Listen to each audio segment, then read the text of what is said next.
رجعنا معكم من جديد لكل يلي عم يحضرونا. مثل ما حكينا ضيف مميز جدا جدا جدا. ليش قلت كلمة جدا جدا جدا 3 مرات؟ رح نعرف.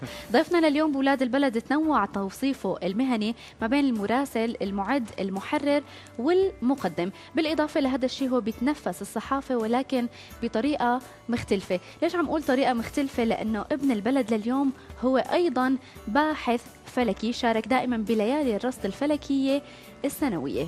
كمان مشتين بالإضافة لكلامك، يعني ابن البلد لليوم وضيفنا بالحلقة التالية من الموسم الثاني لسما كافيه، حاصل على إجازة بالحقوق من جامعة دمشق بال2014، بالإضافة لقيامه بالعديد من الدورات التدريبية والتأهيلية بالمجال الصحفي إن كان أو الفلكي، وحصل أكيد على العديد من شهادات التقدير من عدة جهات إعلامية سورية.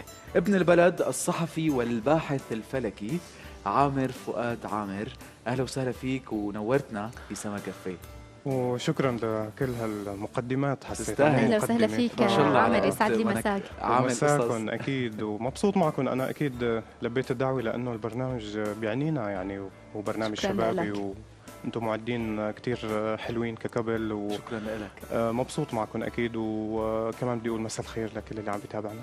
اهلا وسهلا فيك عامر. نحن كمان لنا شرف انه نستقبل شخص مثل حضرتك بسما كافيه.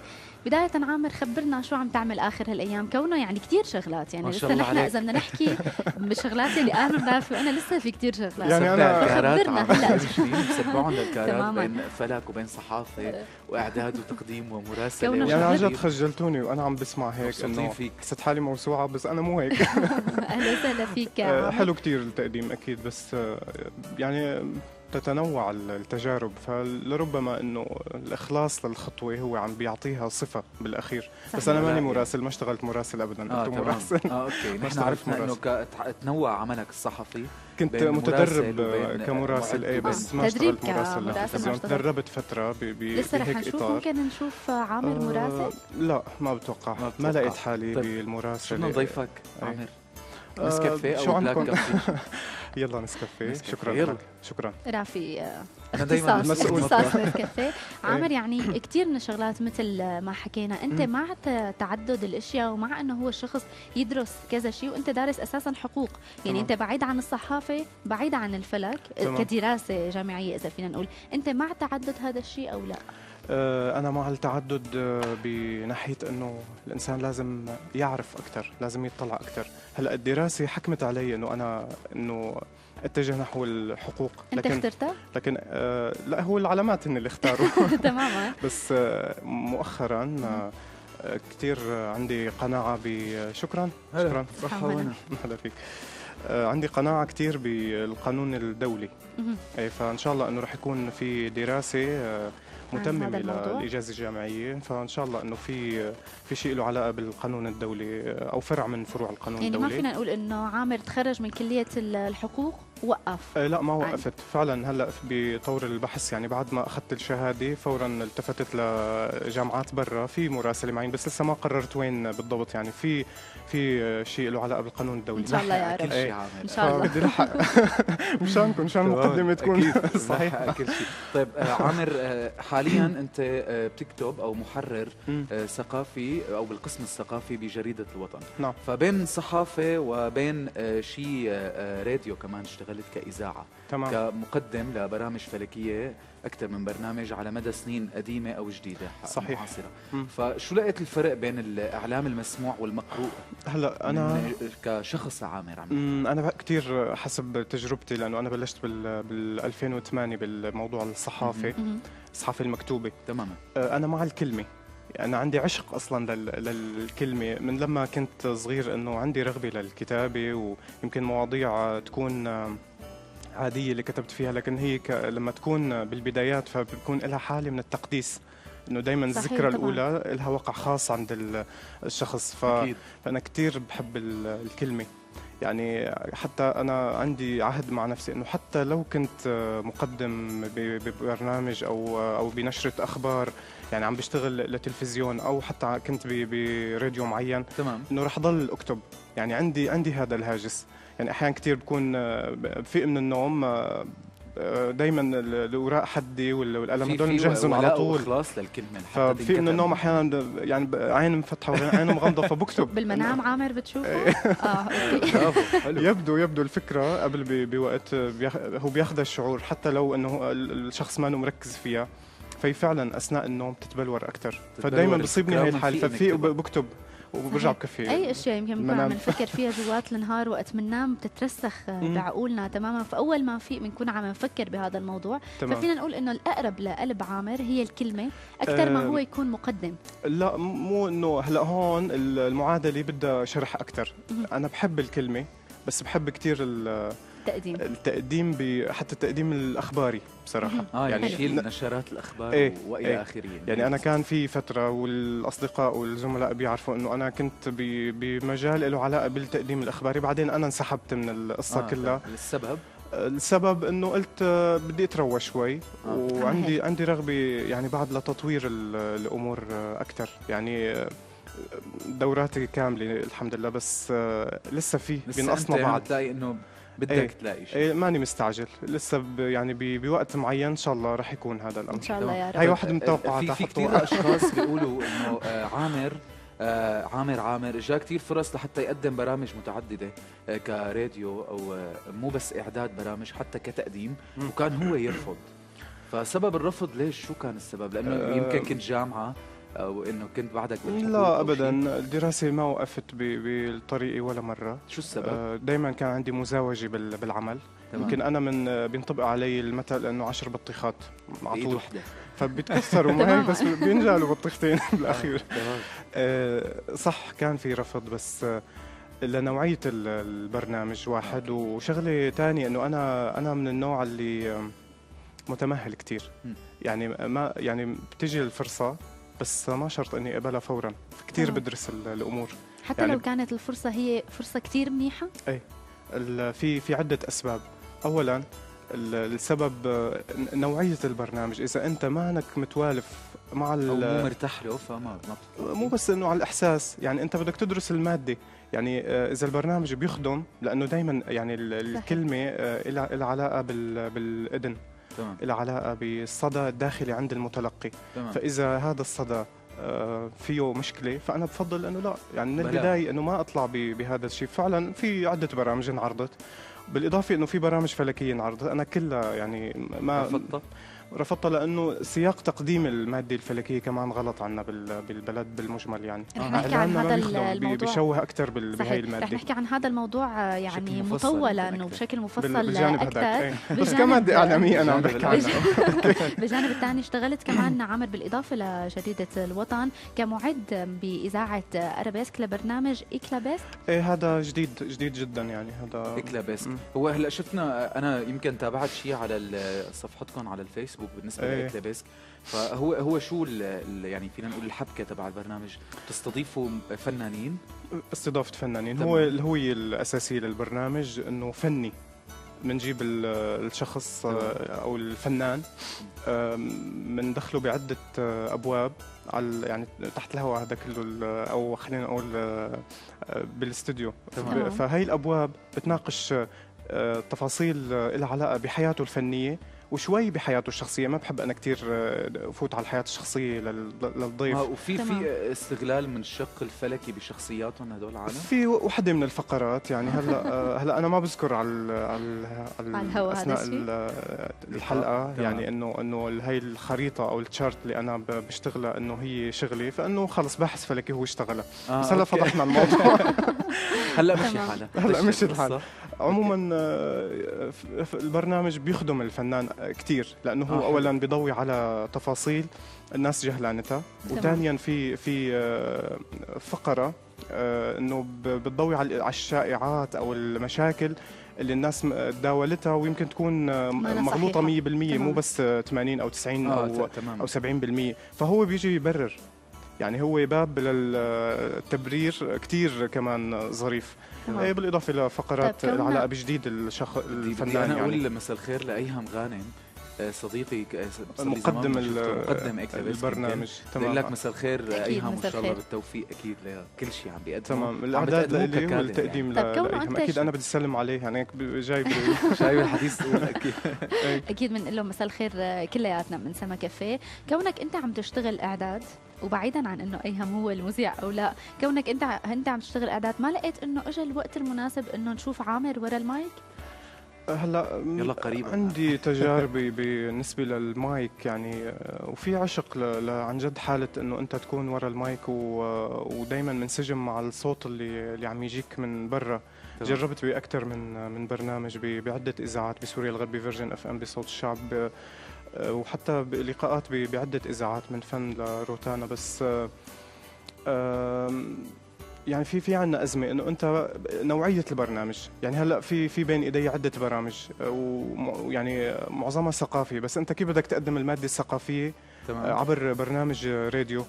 بدك انت شيء يمكن يعطي قيمه اكثر للكلمه اللي بدك يعني توصل. الفني اقرب للناس، بس أكيد. الثقافي يعني انا بدي اسالكم انه انتم بتنتبهوا انه ما حدا بيقرا مثلا كتب؟ يعني هي أزمة كثير كبيرة. أنا حاولت يعني أحط أكثر من برنامج إنه أزمة الكتاب بس من خلال الراديو. بس مين بده يتواصل معك؟ يعني خاصة لأنه أكيد في عدد يعني كثير قليل. يمكن حتى مشتين يعني الشيء المسموع، الفكرة الثقافية المسموعة هي ما بتوصلي لها حقها بشكل حقيقي. يعني ممكن نلاقي برامج الراديو ممكن تكون مخدمة اليوم عامر يعني عبر أثير الإذاعات السورية بشكل عام، هي برنامج خدمية اجتماعية وفنية. يعني صحيح. برنامج ثقافي بيحكي عن الكتاب راديو، يعني كثير قليل ممكن شوي مستمعينه، يعني هي مشكلة. هلا مثلا بيصير في موضة كل فترة وفترة انه بينزل كتاب وبيعطي صدى. تمام. بس يا ترى هل الشباب بيقرأوا هذا الكتاب؟ يعني مثلا بالفترة الماضية مثلا في عندنا كتاب قواعد العشق ال40. تمام. مين قرأوا؟ يعني ما في حدا على الفيسبوك مكاتب عم يقرأ. طيب بس صحيح هذا على الفيسبوك انا بتمنى على فكره، لانه بجوز تكون ماخوذه المقوله وما بعرف اذا قارئها صاحب او يمكن يكون قريان ولا لا، صفحه او منشور كتاب مهم جدا اذا بنقراه. يعني هو بيعمل ثوره بالفكر وبالروحانيه بالشارع. تمام. فيا ريت انه بيقرأوه، يعني انا بنبسط كثير. مثلا قبل منه كان في كتاب نزل لباولو كويلو الزانيه كمان، انه فات على المكتبات وما عمل شيء يعني بالنسبه فبحزن انا انه نحن لازم نغذي برامجنا بالاشياء اللي نحن بحاجتها او اللي عندنا فيها نقص. صحيح. هاي الجانب ما موجود. يعني يمكن في الكثير من الاشخاص بيبتعدوا عن هذا الجانب لانه ممكن يسبب عدم نجاح او فشل بهذا الموضوع. هو بده الكثير من الجهد والكثير من الوقت لحتى انت تقدر تزرع هي الفكره بعقول الاشخاص اللي بعدين عم يحضروك. بدك تقنعي الاداره المسؤوله عن الراديو، ما هيك؟ أكيد. ومعظم الادارات هي تجاريه تعتبر، يعني مع احترامي للكل، هن بدهم برنامج يجلب اتصالات، فالفني بيجلب اتصالات، الفلك بيجلب اتصالات، يمكن البرامج الصباحيه قد تجلب وقد لا تجلب. انا عم شوف كثير في ترهل يعني بالفقرات، صارت كلها بتشبه بعضها. فبالتالي شلون بدك تقدم برنامج ثقافي عبر راديو؟ فمشان هيك انا بطلع انه عامر وضوحك الموجود والشيء جرأتك بالحكي ممكن كصحفي تسبب لك مشاكل؟ ما بتسبب مشاكل، لانه اولا اذا بنيت الكلمه على نيه صادقه فما بتعمل مشكله. لان هي صادقه مثل ما قلت حضرتك، بس هي الفكره ممكن المتلقي العالم يلي عم تكون واضح معه ما يتقبل هذا الشيء. هو حر. تمام. طريقه التقبل معناتها المشكله صارت عند الطرف الاخر. اوكي. هلا انا علي انه اقدم الكلمه بمكانها المناسب، فانا بحاول جهدي انه دائما يكون الكلمه اخذي حقها، لانه الكلمة إذا ما نزلت بوقتها المناسب وإذا ما أخذت بعد إنه هي في صدق بينها وبين صاحبها، في مشكلة بالموضوع. يعني أنا ضد الصحافة الصفراء.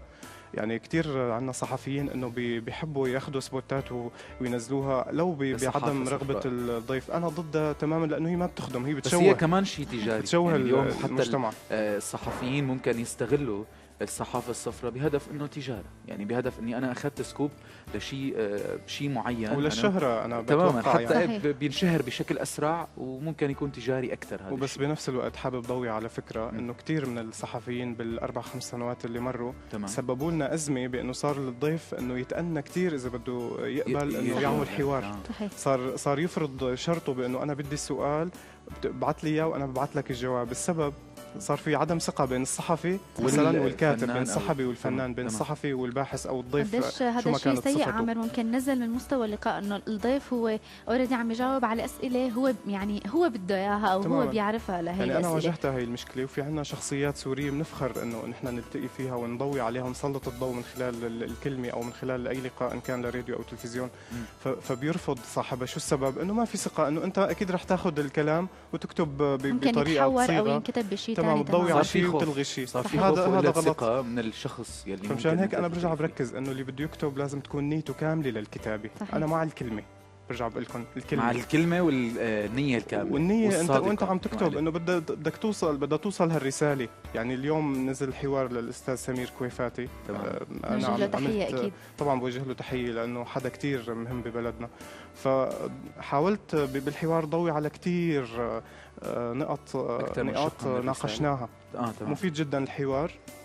وفي كتير وشائك الحوار، وفي كتير يمكن عناوين اذا قرأ الواحد انه بده يقول انه ليش هو حاكي هيك، بس ويستغرب لما فيه. يقرأ الحوار رح يلاقي انه في تماسك، في رسالة، فيها توعية. تمام. بالنسبة للكلمة للغنية مشروعه الخاص مع الست ميادة بسيليس.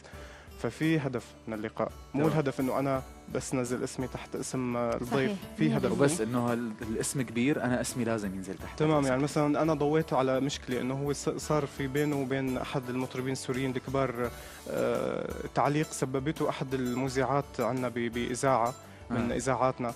فانا جيت انه قلت له انه ليش حكيت هيك، ليش خلينا هيك صار؟ نفهم أوكي. شو اللي صار بالضبط. هي ما أنا مشكله، هو عم بيقول كلمه حقيقيه كتير كتير وفيها توعيه للناس. وصلت بأسلوب فبالعكس خطأ. لازم نقراها، لازم نفهم شو اللي صاير، أكتر. ما ناخذ تمام. بس الاشاعه ويلا. طيب ماشي. عامر، من هي المواضيع، الشق الصحفي، الجانب الصحفي بشخصية عامر فؤاد عامر، بدنا نروح شوي على الجانب الآخر. نعم. والعالم كتير بتستنى عامر لحتى يحكي فيه، هو الشق الفلكي كباحث فلكي اليوم. نعم. تمام. بين الصحافة والفلك معرفتك كانت واسعة بشكل عام، وكل ما أنت حضرتك عم توسعها أكثر وأكثر. وعامر حتى أنا وقت حكيته تليفون فأنا قال لي أنا ماني عالم فلك، أنا باحث بعلم الفلك. فأنا كتير بحترم هي الشغلة اللي فيك، وبحترم وضوحك أكيد. حتى مع نفسك ومع الآخرين. فبتشكرك على هذا الشيء. عامر، وانا بتستغل بشكرك، يعني عم تنقل لا أنا عم الصورة بنقل. كما هي أكيد. شي شكراً مرة لك. استغلت معرفتك بالفلك وهي القصص الأسرار اللي ممكن تكشفها بجانب أي شخص بكتابتك أو لقائك مع أحد الفنانين؟ هو ليست استغلال سلبي، هي استغلال إيجابي. إيجابي. تماما. تماما. انه اكيد انا لما بدي اعمل حوار مع شخص بختار الوقت السعيد.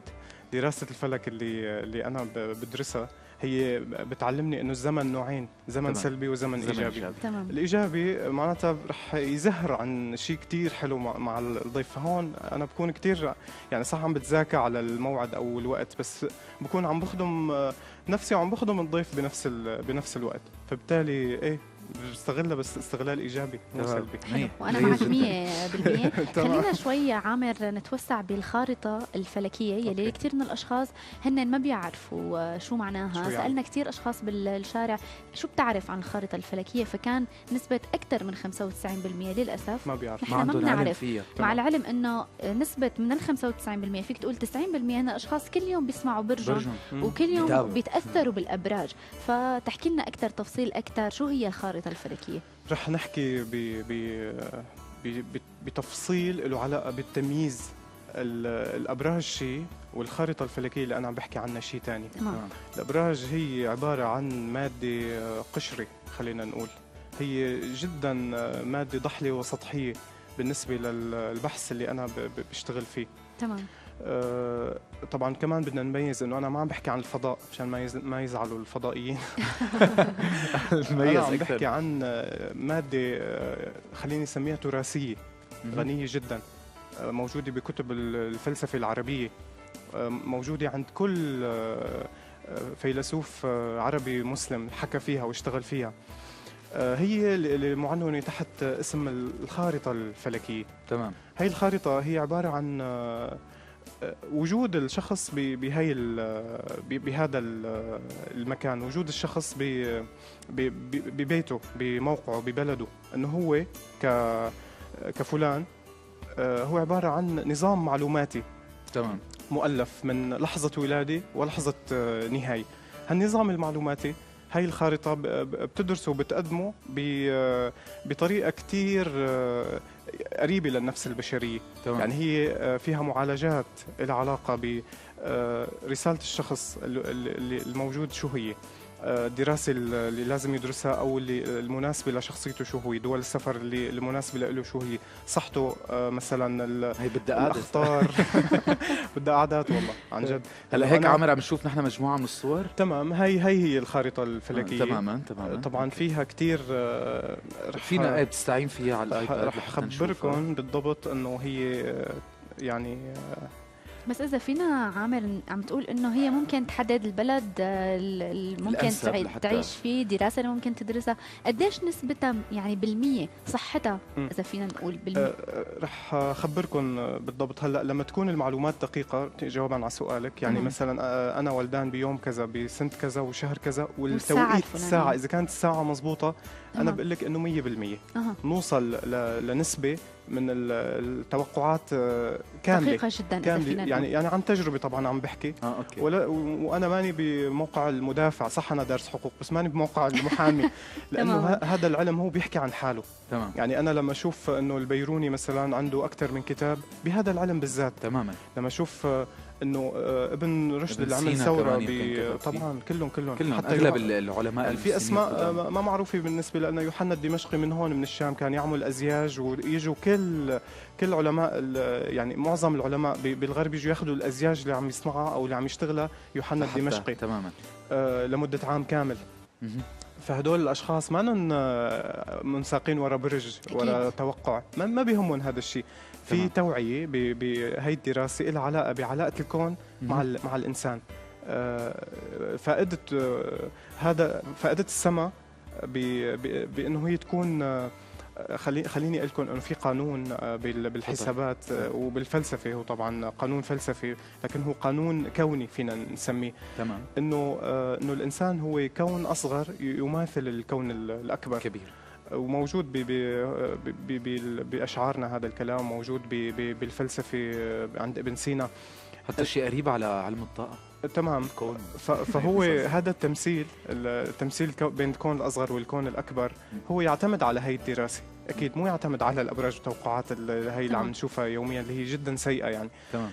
فهذا التمثيل له علاقة بأنه بحالة المحاكاة انه دائما في شيء بالسماء مثل المرآة، نحن اذا نظرنا لها بنعرف تماما شو بده يصير معنا.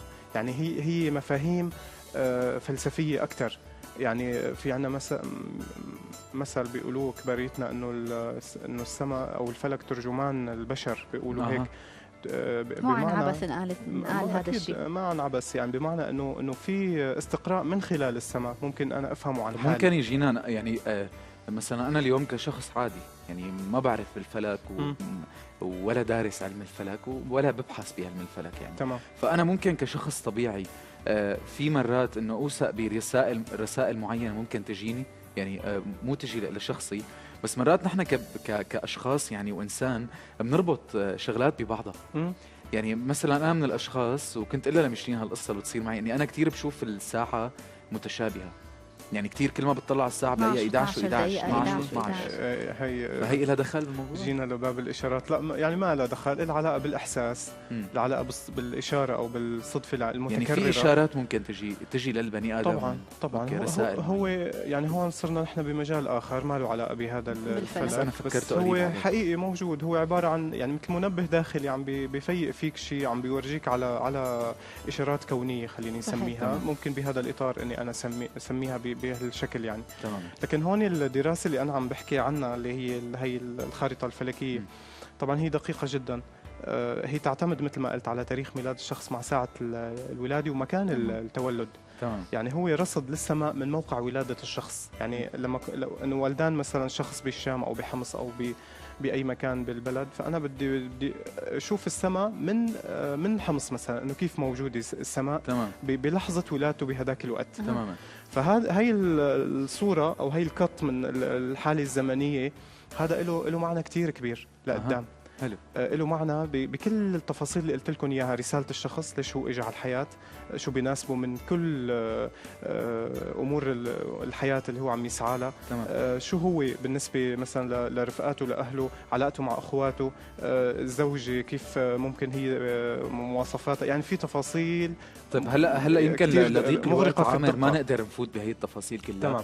بس بدي اعرف شغله اليوم عامر، الدافع الرئيسي لدراستك لموضوع الفلك، هلا مثل ما عرفنا والمقالات اللي قريناها عن عامر انه من عمر صغير بلش بدراسه هي الابحاث والفلك. صف 10 كنت عامر. طب شو اللي لفتك بهذا الموضوع؟ يمكن الاشارات اللي انت عم تقلي عنها هي لفتتني بوقتها. تمام. انا كان في هيك رغبه للبحث عن حاله الغموض هي، عن ليش الفروقات ما بين الناس اذا فينا نقول؟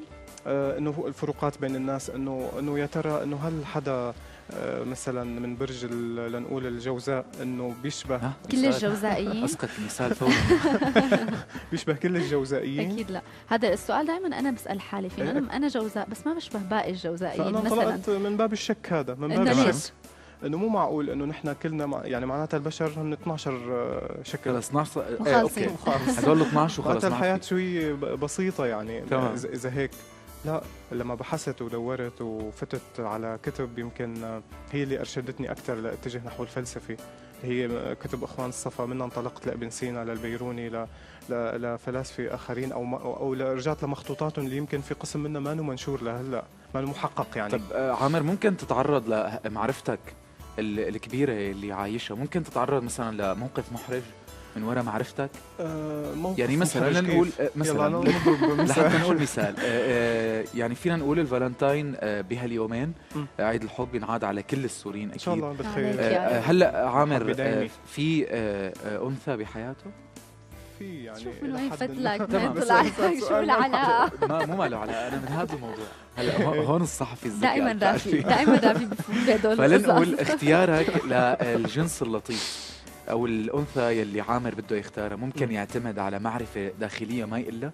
يعني ممكن انا اكون هي البنت عجبتني، اوكي بدي انه اطلب ايدها او احكي معها، فانا بعرف شغلات لاني عامر بعرف قصص بتمنعني اني انا الا مرحبا للبنت. ممكن تمر بهيك مواقف؟ لا هيك صار تعقيد كتير. لا بالعكس، لا الدراسه اللي انا بدرسها بمجال الفلك هي دراسه بتخدم الشخص. يعني بس انا هدفي بتخدم عامر كمان؟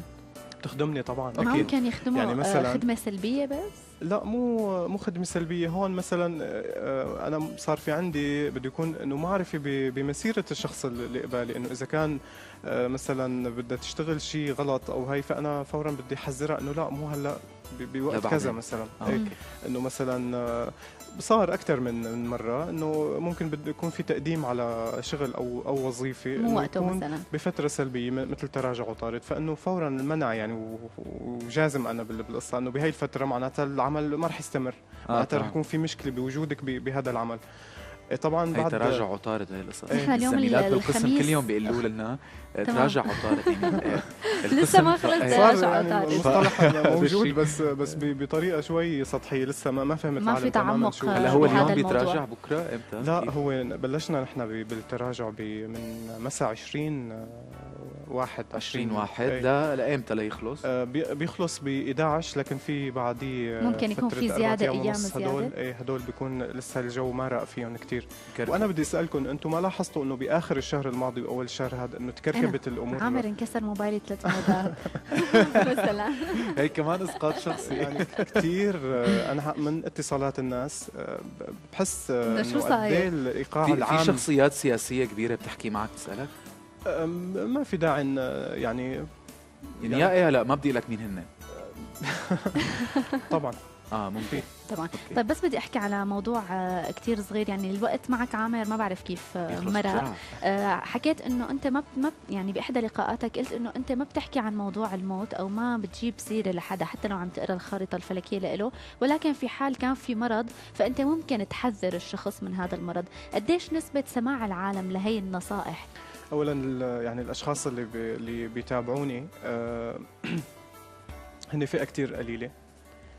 يعني انا بحاول ما اوسع الاطار، وخاصه انه بالفتره يعني 3 سنوات الاخيره انا كثير خففت الظهور الاعلامي، لانه ما في صدى للكلمه اللي عم اقولها. حاولت اشرح كثير الخارطة الفلكية. مؤلف كتاب بهذا الموضوع. مؤلف 3 كتب بموضوع كتب التوقعات، ولقيت انه اذا بدي ساهم بترويج بس انه موضوع توقع فما بدي، يعني سحبت من القصة كلها، رغم انه كنت اعمل مقدمة خليني اقول انه علمية كتير، فيها فقرات كتير جميلة وإلها علاقة بالماضي وإلها علاقة بالحاضر وإلها علاقة بالحضارة العربية وإلها علاقة بخدمة اي شخص ممكن يقرأ لو مرور الكرام يعني. وكان في تقديمات لدكاتره اختصاص بهي العلوم اللي انا بسميها علوم حكمه طبعا. كانوا يعني كثير حابين انه هي الخطوه بانه نحن بدنا ننشر وعي معين، ننشرها اكثر يمكن ثقافه الفلك وعلمه تماما. بس لما لقيت انه الموضوع يعني بقوه عم يتجه نحو تسطيح المساله، فانا انسحبت، ما عاد كررت التجربه ابدا. يعني عملتها 3 مرات، 3 كتب بموافقه وزاره الاعلام طبعا وبعد دراسه. بعدين لقيت انه لا، انه اذا انا بدي ساهم بتسطيح هذا المفهوم انه بنسحب بهذا الزمن، ريث ما ياتي زمن جميل زمن اجمل اقدر انا يعني الكلمه تكون يعني لها وقع. يعني هذا الشكل اللي عم بحكي عنه انا هذا شكل له علاقه ب 7000 سنه قبل الميلاد. قبل الميلاد تمام. يعني هذا الشكل مؤلف من 3 خرائط له علاقه بالحاله الزمنيه اللي عم بحكي لكم عنها، وبايقاع وجود الشخص بالبلد اللي هو موجود فيه. فهي مؤلفه من عده خرائط.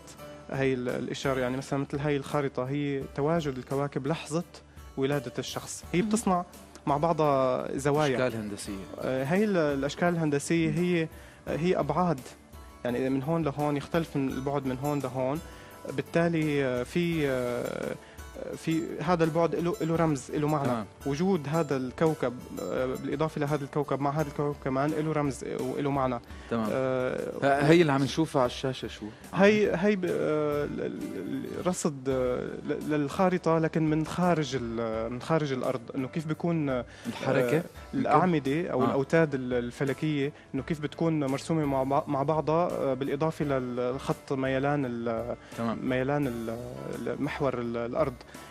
لانه هاي الخارطه اللي انا عم بشرح لكم عنها هي خارطه مؤلفه من 3 خرائط. هي 2 منهم خلينا نسميها وهميات، وحده منهم لها علاقه بالخارطه الجغرافيه. فهن عباره عن رسم يعتمد على بعدين، طول وعرض.